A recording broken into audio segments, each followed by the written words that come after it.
Yeah, no, So,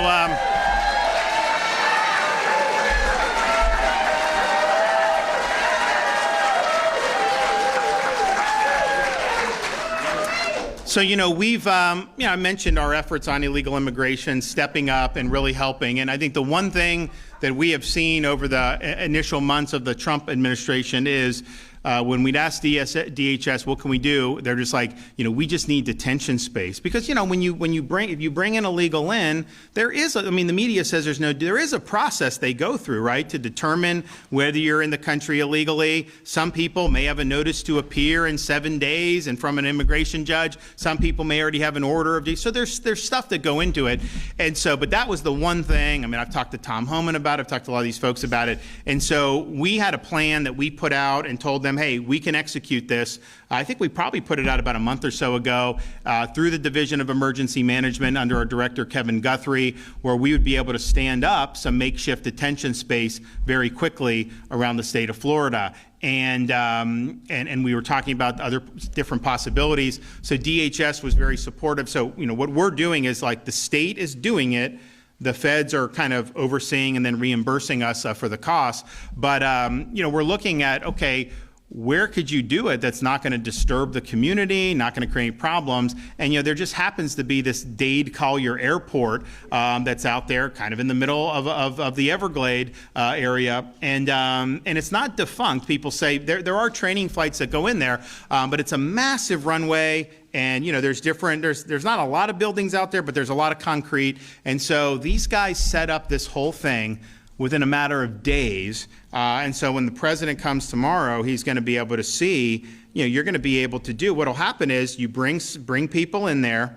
They ain't going anywhere once they're there unless you want them to go somewhere, because good luck getting the civilization. So the security is amazing. But what, natural and otherwise. But what it can be, I think, is an effective way to increase the number of removals and deportations, which ultimately, if you don't do that, you're going to continue to have this problem of illegal immigration. So you'll be able to bring people in, they'll get processed, they have an order of removal, then they can be queued, and the federal government can fly right on the runway, right there. You literally drive them 2,000 feet, put them on a plane, and then they're gone. It's very logistically simple, but what we're also going to do is, this idea of immigration judge, these are not Article 3 judges. They're not federal judges like we think of. These are executive branch employees who are called immigration judges. So you can have you can deputize different employees to do that. So we've offered some of our National Guardsmen to be able to serve as immigration judges. So what you could have is, okay, someone's a criminal alien, they obviously fast track. Someone has an order of deportation, okay, fast track. Someone may have just gotten picked up. They come, they can get like a notice to appear. Biden would tell you to come in 2 years. Under the Trump administration, it's usually within, 14 to 30 days. But we can have our National Guard acting as immigration judges right on site. So you go, maybe you have a day or two, whatever, and then a decision's made. And then that's it. So this is potentially be a force multiplier as this goes. And so, I did speak with the president this weekend. He's very excited about doing it. But I think what he wants to see is, Florida should not be the only one in this fight, right? We literally are doing what the voters who elected all of us have been demanding for many, many years. And immigration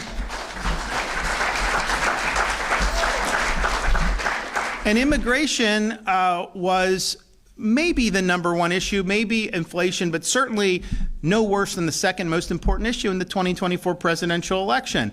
So we've got to do it. And we're also looking at Camp Blanding up in Northeast Florida, which has a runway. And again, similar thing, secure, not going to interrupt the community, be able to fly people out. The feds will do it. We actually flew to Martha's Vineyard, right? We could probably fly there, but I think they want to be in charge of that because there's diplomatic niceties that go on, and I get it. So, but I do think that if you increase the amount of space for processing and then to be able to get them ripe to then be able to return to their home country by the thousands, that's going to really make a difference. And in Florida, we estimate we've got 50,000 illegal aliens in Florida who have already been ordered to be removed by an immigration judge. So you talk about, dude, they've gone through this process. They have an order to remove, and they're just still here. And so that's low-hanging fruit. But we were in a situation where there's such a limited space that ICE has. You know, do you want all of our jails to be overflowing with illegals, or would you rather have that done in a separate mission? Because, you know, unfortunately, we've got U.S. citizens committing crimes, and they are going to need to be held accountable. So it puts pressure on, it takes pressure off of our local institutions in a way that I think will be very, very efficient. So it should be, I think people are impressed. You know, I think a lot of people didn't even know there was an airport there. I mean, like, but there is there. I mean, it's a good facility. You know, things are being done in, I think, a very efficient fashion. And I was really, I mean, honestly, I was impressed, but I know dealing with the hurricane response and all the other, I mean, monoclonal antibodies during COVID. We would set up monoclonal antibody clinics on 24-hour notice. Hey, we need one in Jacksonville. 24 hours later, it's up. That's this emergency response apparatus that we have. So I think it'll be interesting to see. And I believe by tomorrow they will be open. So DHS approved us doing this last week, and I think by tomorrow it'll be ready for business.